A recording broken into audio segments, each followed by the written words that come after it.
বিনোদ, এই বিনোদ, ঘুমিয়ে আছিস নাকি? কে? বউ, তুমি গিয়ে দেখো তো, এত সকাল সকাল কে আসলো? তুমি গিয়ে দেখো। আরে আমি আমি বিমল, তোর বন্ধু রে। ও বিমল, তুই এত সকালে আমার বাড়িতে? দাঁড়া, আসছি। এখনো ঘুমাচ্ছিস তুই? আর বলিস না, আজকে উঠতে দেরি হয়ে গেল। তা কিছু দরকারে এসেছিস নাকি? হ্যাঁ, একটা কাজ আছে তোর সাথে। ভেতরে আয়, বসে কথা বলি। না না, বারান্দায় বসলেই হবে। আচ্ছা বস। তা কি কথা বলবি? তুই গতকাল তোর মেয়ের কথা আমাকে বললি না, যে তাকে বিয়ে দিবি?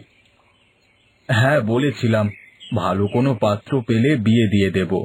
তা ভালো পাত্র পেয়েছিস নাকি? আমার জানাশোনা একটা ভালো পাত্র আছে।